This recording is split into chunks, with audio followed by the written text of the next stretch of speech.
Vamos com o Rodrigo Pacheco agora, é assim. Vamos lá, ao vivo. E para estabelecermos as prioridades quanto ao que precisamos avançar.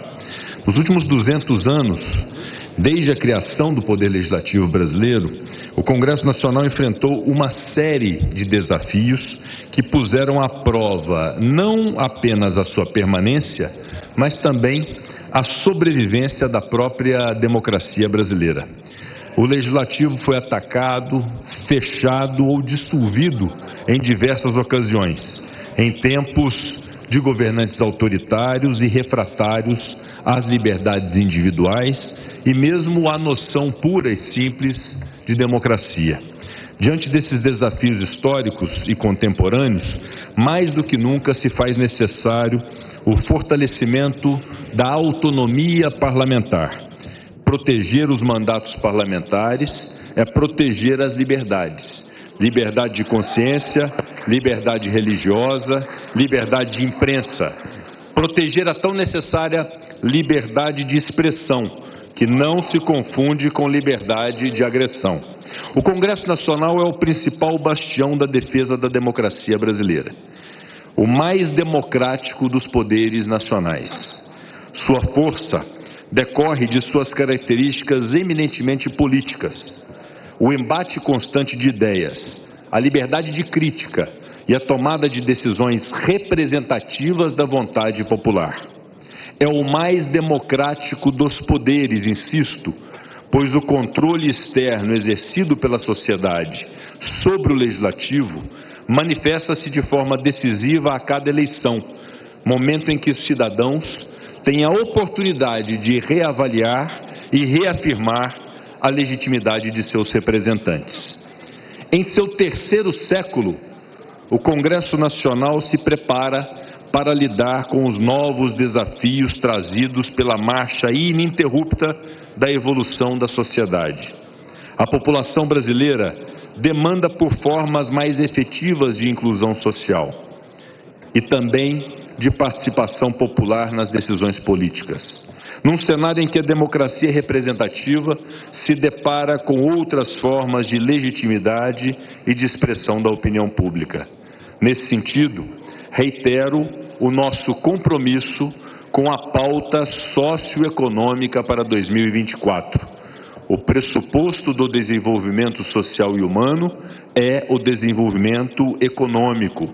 Tendo esse Congresso Nacional aprovado a reforma tributária em 2023, mediante a emenda constitucional número 132, passaremos a debater de maneira prioritária a sua regulamentação no curso de 2024.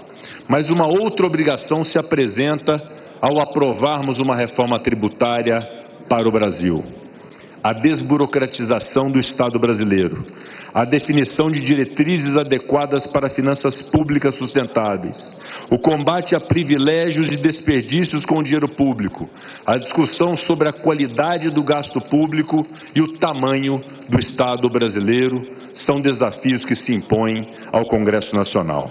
Ademais, no presente ano, buscaremos explorar a singular oportunidade que o Brasil possui de se tornar uma potência mundial na transição energética e na economia verde, segmentos para os quais nosso país é inegavelmente vocacionado. Pretendemos, assim, iniciar um novo ciclo de desenvolvimento industrial em nosso país, com institutos sólidos que permitam que o Brasil se torne uma potência mundial nesse setor.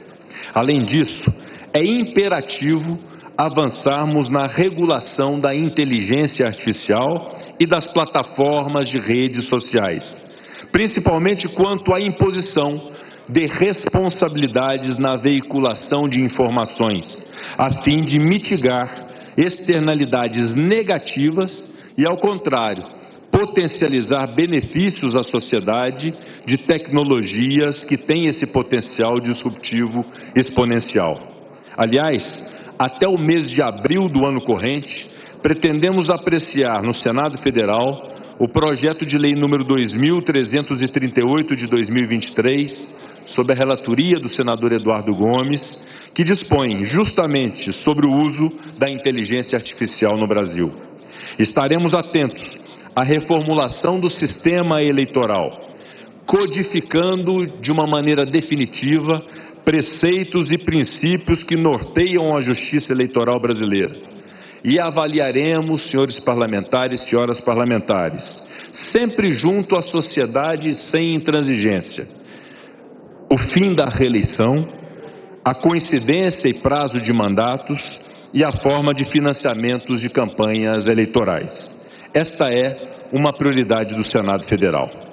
Discutiremos temas muito relevantes e temas que, inclusive, tocam aos demais poderes, como a limitação das decisões monocráticas no âmbito do Supremo Tribunal Federal, os mandatos de ministros do Supremo Tribunal Federal e a reestruturação geral das carreiras jurídicas, considerando as especificidades e a dedicação exclusiva inerentes à atividade desempenhada pelos membros do Poder Judiciário. Outro tema para o qual dedicaremos especial atenção será o da segurança pública. Urge a instituição de fóruns para debate sobre o crescimento da violência nas cidades e na zona rural. Pretendemos colaborar para a definição de institutos penais modernos e, sobretudo, eficientes, capazes de conciliar o combate efetivo à violência urbana e rural com a garantia aos direitos fundamentais. Pensando nos mais jovens, que são o futuro do nosso país, efetivamente, devemos trabalhar para fortalecer o sistema educacional do Brasil. É inaceitável que existam crianças incapazes de ler, escrever e realizar operações matemáticas básicas. A alfabetização e a consolidação de uma educação que promova o raciocínio crítico deve ser meta não só deste Congresso Nacional, mas meta da nação. Pretendemos garantir igualdade de oportunidades por meio da educação e desenvolver os cursos técnicos, profissionalizantes e, sobretudo, as nossas universidades públicas. As casas do Legislativo reconhecem a urgência e a importância de aprimorar o sistema de saúde e também reduzir a fome, a miséria e as desigualdades no Brasil. É necessário direcionar esforços para fortalecer a infraestrutura hospitalar e garantir o acesso universal a tratamentos médicos e ao saneamento básico. Além disso, implementar programas de alimentação e assistência social para combater a fome e a miséria. Sabedor que sou da tônica do governo federal nesse sentido, tenham a compreensão e a certeza da colaboração deste Congresso Nacional para as políticas públicas de redução das desigualdades no Brasil. Esses compromissos refletem a nossa determinação em construir um futuro mais saudável, justo e inclusivo em nosso país.